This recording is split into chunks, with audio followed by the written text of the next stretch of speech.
PSM Makassar kembali mengamankan poin di Stadion Batakan Balikpapan. Dengan ini PSM Makassar merangsek masuk ke papan tengah.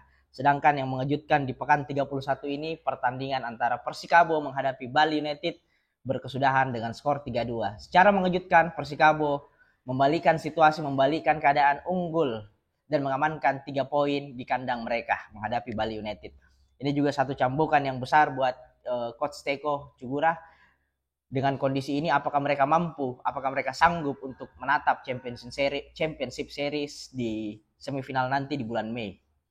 Oke, kita mereview sedikit pekan ke-31 dari 34 pekan yang sudah berlangsung, menyisakan 3 pertandingan antara yang belum main. Besok Borneo FC menghadapi Madura United, dan besok malam Persija Jakarta menghadapi Persis Solo. Kemungkinan besar yang saya tahu pertandingannya akan dihelat di Stadion Gelora Bung Karno di Jakarta.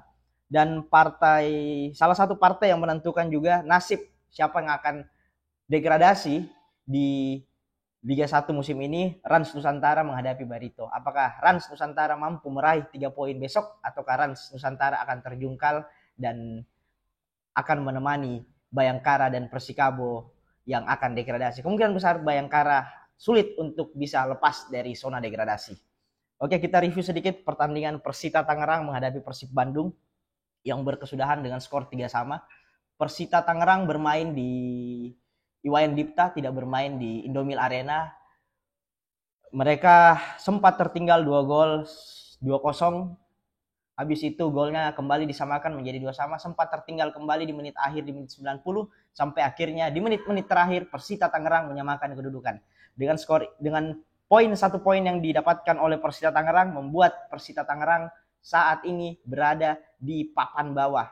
Sangat sulit untuk Persita Tangerang untuk bisa lepas dari zona degradasi, karena selisih mereka dengan Arema hanya selisih 1 poin. Dengan jarak 3 pertandingan yang ada saat ini, Persita Tangerang harus mengamankan poin maksimal mereka 41 poin. Sedangkan Persib Bandung sudah aman di peringkat kedua, sudah nyaman di peringkat kedua dengan poin 56 dari 31 pertandingan. Terus partai selanjutnya PSS Sleman menghadapi Arema Malang kemarin yang bermain di Manahan Solo. Kita tahu pertandingan ini tidak dapat dihelat di Sleman karena stadion dari PSS Sleman, Maguwo Harjo, sedang direnovasi total, sama seperti stadion-stadion lain yang direnovasi. Pertandingan PSS Sleman disaksikan oleh puluhan ribu pendukung PSS Sleman, Brigata Kurva Shoot, BCS. Mereka meneror Arema Malang secara penuh 90 menit. Akhirnya mereka memenangkan pertandingan dengan skor 4-1. Ini membuat posisi PSS Sleman saat ini berada di posisi aman dengan 35 poin. Tapi belum aman sekali, karena PSS Sleman masih menyisakan 3 pertandingan sama dengan Arema, sama dengan Persita Tangerang dan Rans Nusantara. Sedangkan yang mengejutkan di pertandingan Persikabo kemarin malam menghadapi Bali United, pertandingan secara mengejutkan berakhir dengan skor 3-2. Bali United sempat unggul di babak pertama dengan skor 2-0 sebelum akhirnya mereka membalikkan keadaan dengan skor 3-2. Hasil ini tidak membuat Persikabo untuk merangsek ke melewati Bayangkara. Poin mereka tetap bertambah menjadi 20. Tidak membuat Persikabo untuk tetap bertahan di Liga 1, karena poin berapapun yang didapatkan di sisa pertandingan Persikabo tidak akan membuat mereka bertahan di Liga 1. Sedangkan Persebaya Surabaya secara mengejutkan kalah 3-0 bermain di Surabaya, bermain di Gelora Bung Tomo. Dewa United berhasil memberikan kejutan, dan ini juga membuat posisi Dewa United saat ini berada di posisi 5 besar atau poinnya sama dengan PSIS Semarang 47. Hanya kalah dari segi head to head dari PSIS Semarang. Dan pertandingan lain yang baru saja selesai antara PSM Makassar menghadapi PSIS Semarang. Kita tahu PSM Makassar membutuhkan poin, dan ada info bocoran juga bahwa PSM Makassar terkena ban dari FIFA. PSM Makassar tidak boleh melakukan 3 transfer belanja pemain dari mulai berlaku sejak 12 April kemarin. Jadi PSM Makassar sama dengan Persija Jakarta di ban 3 jendela transfer, tidak boleh untuk melakukan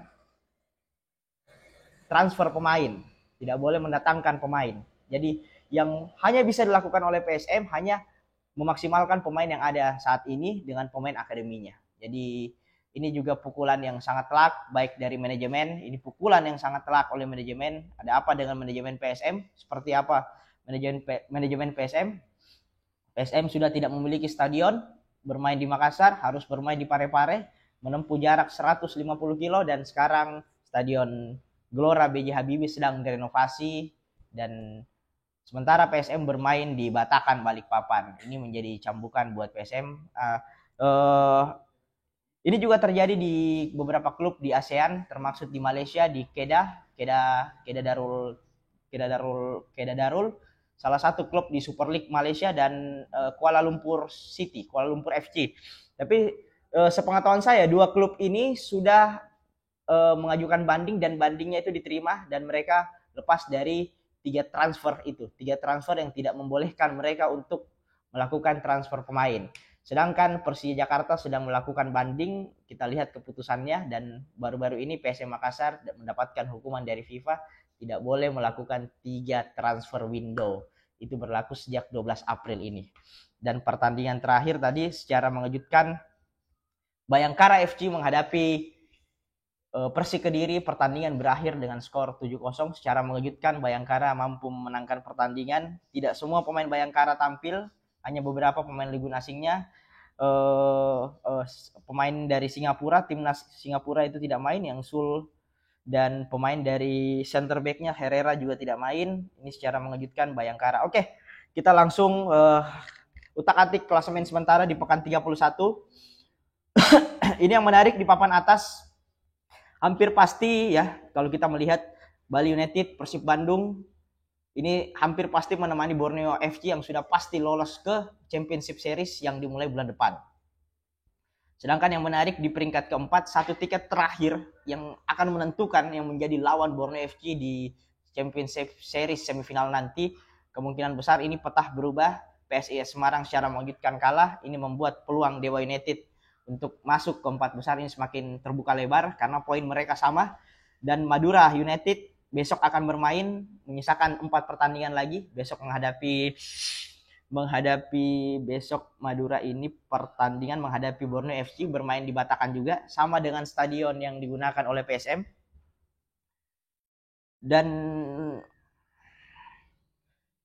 pertandingan papan atas ini sangat menarik karena PSIS Semarang, Dewa United, Madura United, Persik Kediri, dan Persis Solo, 5 tim ini sama-sama memperebutkan 1 tiket untuk masuk ke Championship Series. Jadi ada 5 klub di Liga 1 saat ini memperebutkan 1 tiket terakhir untuk mengunci tiket terakhir masuk ke semifinal Championship Series. Dari kelima tim ini yang saat ini paling memungkinkan adalah PSIS Semarang. Walaupun Semarang kalah, poinnya sama dengan Dewa United, tapi secara head to head pertemuan di antara Dewa United dan PSIS Semarang masih unggul dibandingkan Dewa United. Dan sedikit kita lihat ke papan tengah, PSM Makassar masuk 10 besar sesuai dengan target dari manajemen. Paling tidak PSM bisa tembus 10 besar. Dan Barito Putra besok bermain menghadapi Rans Nusantara, menyisakan 4 pertandingan lagi. Yang menarik di sini kita lihat di papan bawah, Arema United menyisakan 3 pertandingan terakhir, dan yang kita tunggu besok Rans Nusantara. Kalau Rans Nusantara kalah besok, ini membuat papan zona degradasi ini semakin menarik. Oke, kita langsung merangsek ke pekan 32 yang akan dihelat. Partai pembuka Persik Kediri menghadapi Persita Tangerang tanggal 20 April hari Sabtu. Ini partai yang sangat menentukan bagi Persita Tangerang untuk bisa bertahan di Liga 1 di pekan 32 nanti. Mereka harus away ke Stadion Brawijaya Kediri. Ini harga mati buat Persita, harus mengamankan 3 poin. Mereka tidak boleh menunggu pertandingan Arema. Kalau mereka ingin bertahan di Liga 1, mereka ingin tetap bermain di Liga 1, mereka sendiri yang harus menentukan nasib mereka. Pertandingan derby yang paling seru juga, Persib Bandung menghadapi Persebaya Surabaya. Persib Bandung akan bermain di kandang mereka, akan bermain di, kemungkinan besar bermain di Sijalak Harupat, Soreang Bandung. Ini derby ya, derby sama-sama kita tahu hubungan antara Viking dengan Bonek. Itu dekat sekali di antara mereka. Cuman regulasi saat ini tidak membolehkan tim untuk away. Supporter belum bisa away ke kandang lawan. Jadi regulasi ini masih berlaku sampai akhir musim ini.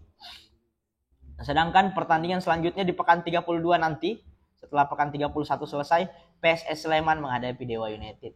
Bermain di Manahan Solo, PSS Sleman harus mengamankan 3 poin untuk betul-betul mengunci posisi mereka bertahan di Liga 1. Sedangkan Dewa United harus memenangkan pertandingan untuk memastikan tiket, apakah tiket itu Dewa United miliki untuk masuk ke Championship Series 4 besar. Ya, pertandingan selanjutnya Bali United menghadapi Bayangkara. Ini relatif lebih santai pertandingannya karena Bali United tinggal ini aja mengamankan posisinya aja. Sedangkan PSM Makassar harus bertandang ke Madura United tanggal 21 hari Minggu jam 3 sore. Borneo FC menghadapi Arema bermain di Batakan. Barito Putra menghadapi Persija Jakarta bermain di ini pertandingannya kan bermain di Yogyakarta karena Barito sementara stadionnya renovasi. Persis Solo menghadapi Persikabo Bogor bermain di Solo. Ini juga untuk memastikan tiket ini apakah posisi 4 besar ini akan dimiliki oleh Persis Solo dan PSIS Semarang menghadapi Rans Nusantara.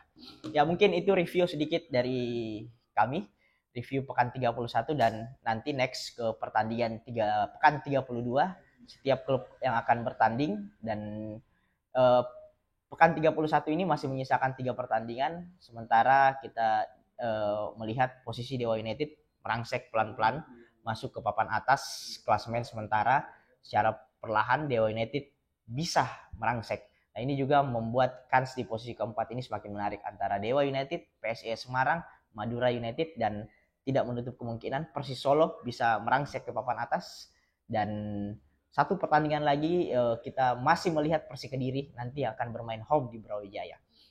Oke, mungkin itu sekian dari saya review pekan 31 yang sebentar lagi akan selesai dan pekan 32 yang akan tayang setelah pekan 31 ini selesai. Oke, itu dulu dari kami review pertandingan pekan 31 dan pekan 32. Jangan lupa share, komen, like, dan subscribe akun YouTube kami. Terima kasih, salam olahraga.